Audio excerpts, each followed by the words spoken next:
ঠিক তখনই সেখান দিয়ে গুড্ডু যাচ্ছিল। হঠাৎ করে তাদের দুজনের ধাক্কা লেগে যায় আর দুজনের নিচে পড়ে যায়। গুড্ডু কোনোভাবে বেঁচে যায়, কিন্তু ডাইনির মেয়ে সেখানেই পড়ে মারা যায়। একদিন গুড্ডু কিছু ডিম নিয়ে বাড়ি থেকে যাচ্ছিল। গুড্ডু যখন একটা জঙ্গলের মাঝখানে চলে আসে, তখনই সেখানে একটা ভয়ানক রাক্ষস চলে আসে আর বলে, আরে ছোট্ট পাখি, তুই এই ডিমগুলো নিয়ে কোথায় যাচ্ছিস? আমি এখন তোর এই সব ডিমগুলো খেয়ে নেব। না না রাক্ষস কাকু, তোমাকে আমি এই ডিমগুলো দিতে পারবো না, তুমি এখন আমার রাস্তা ছাড়ো। রাক্ষসটা এই কথা শুনে অনেক রেগে যায়, তাই রাক্ষস তার জাদু শক্তি দিয়ে গুড্ডুকে একটা ডিম বানিয়ে দেয়।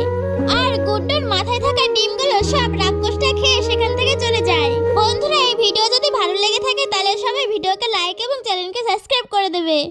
একদিন ডাইনি মারা যায়, তাই টাকলু ভূত আর ডাইনির মেয়ে অনেক কান্নাকাটি করে। তারপর টাকলু ভূত কান্নাকাটি করতে করতে তার স্ত্রীকে শ্মশানে গিয়ে পুড়িয়ে দিয়ে আসে।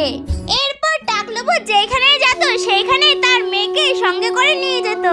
একদিন টাকলু ভূত দেখে তার মেয়ের অনেক কষ্ট হচ্ছে, তাই টাকলু ভূত সহ্য করতে না পেরে পরের দিন পাশের গ্রাম থেকে টাকলু ভূত আরেকটা বিয়ে করে নিয়ে আসে। টাকলু ভূত যখন বাড়ি ছিল না, তখন ডাইনি সেই ছোট্ট মেয়েটাকে বলে, মাটা তো মরে গেছে, আমার জন্য এখন এই আপদটাকে রেখে গেছে। এই আপদটা যদি না থাকতো তাহলে তো আমার সোনার সংসার হতো। এই বলে ডাইনি একটা লাঠি বের করে টাকলু ভূতের ওই ছোট্ট মেয়েটাকে সেখানেই পিটিয়ে মেরে ফেলে। একদিন গুড্ডু আকাশ দিয়ে উড়ে উড়ে একটা চকলেট নিয়ে যাচ্ছিল, আর হঠাৎ করে টিঙ্কুর হাত থেকে চকলেটটা নিচে পড়ে যায়। নিচে দাঁড়িয়ে ছিল একটা ডাইনি। ডাইনিটা চকলেটটা দেখে গপ করে গিলে খেয়ে নেয়। সেই সময় সেখানে গুড্ডু আসে আর এসে ডাইনিকে জিজ্ঞাসা করে, আরে ডাইনি, তুমি কি এখানে কোনো চকলেট পড়তে দেখেছো? হ্যাঁ, এখানে তো একটা চকলেট পড়েছিল, আমি তো সেটা খেয়ে ফেলেছি। তুই যদি তোর চকলেটটাকে ফিরে পেতে চাস তাহলে সবাইকে বল ভিডিওটাকে লাইক এবং চ্যানেলকে সাবস্ক্রাইব করে দিতে। প্লিজ বন্ধুরা, তোমরা সবাই ভিডিওতে লাইক এবং চ্যানেলকে সাবস্ক্রাইব করে দাও। টুনি পাখি চিংড়ি মাছের মালাইকারি খাবে বলে বাজার থেকে চিংড়ি মাছ কিনে নিয়ে আসে। এনে তার ঘরে রেখে কোথায় যেন চলে যায়। ঠিক তখনই সেখানে একটা ভয়ানক ডাইনি চলে আসে আর ডাইনিটি টুনি পাখির সব চিংড়ি মাছগুলো খেয়ে নেয়। কিছুক্ষণ পরে সেখানে টুনি পাখি আসে আর এসে বলে, আরে ডাইনি, তুমি আমার সব চিংড়ি মাছ খেয়ে ফেললে, আমি এবার চিংড়ি মাছের মালাইকারি কি দিয়ে বানাবো? টুনি, তুই চিংড়ি মাছের মালাইকারি খাবে বলে চিংড়ি মাছ এনেছিলিস, আমি তো লোভ না সামলাতে পেরে চিংড়ি মাছগুলো সব খেয়ে ফেলেছি। কিন্তু তুই চিন্তা করিস না, আমি তো চিংড়ি মাছগুলো সব ফিরিয়ে দেব, কিন্তু একটা শর্তে, যদি সবাই ভিডিওকে লাইক এবং চ্যানেলকে সাবস্ক্রাইব করে দেয় তবেই। একদিন একটা ইঁদুর এসে টুনির ঘরে সব মাছ ভাজা নিয়ে যায়। আর কিছুক্ষণ পরেই সেখানে টুনি আসে মাছ ভাজা খাওয়ার জন্য। এসে দেখে তার ঘরে মাছ ভাজা নেই। আরে, আমাদের ঘর থেকে প্রত্যেকদিন মাছ ভাজা চুরি হয়ে যাচ্ছে, কিন্তু কে নিচ্ছে আমি তো জানিও না। আর আজকে যে নিক তাকে আমি উচিত শিক্ষা দেব। এই কথা বলে টুনি বাজারে চলে যায় আর বাজার থেকে একটা চিকেন নিয়ে আসে। আর সেই চিকেনে বিষ মাখিয়ে তার ঘরের সামনে রেখে দেয়।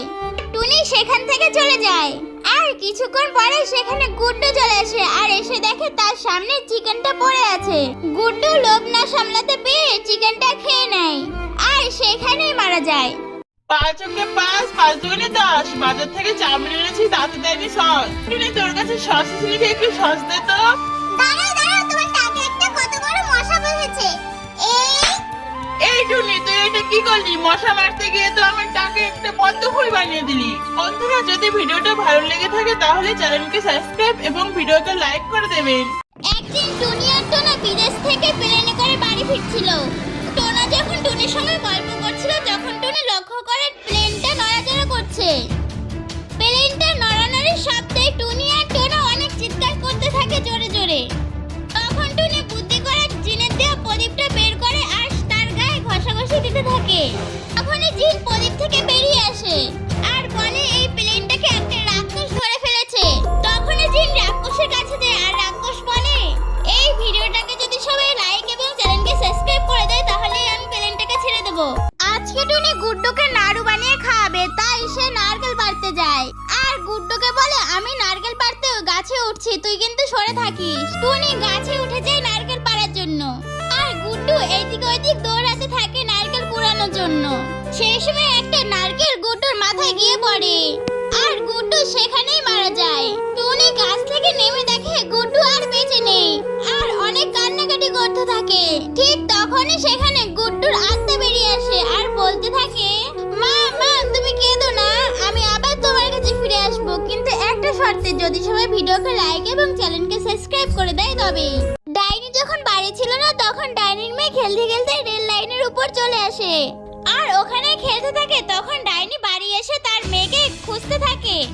ডাইনি তার মেয়েকে কোথাও খুঁজে পাচ্ছিল না আর একটা রাক্ষস দূর থেকে ডাইনির মেয়েকে দেখতে পায় আর বলে, আরে রেল লাইনের উপর দিয়ে একটা ছোট্ট মেয়ে খেলছে, এদিকে তো একটা ট্রেন ছুটে আসছে, ওই মেয়েটাকে এখনই বাঁচাতে হবে, না হলে তো সে ট্রেন চাপা পড়ে মরেই যাবে। তখনই রাক্ষস ডাইনির মেয়েকে বাঁচাতে যায় আর ডাইনির মেয়ে সেখানে মজা করে খেলছিল। রাক্ষস তাড়াতাড়ি করে এসে ডাইনির মেয়েকে বাঁচিয়ে নেয়।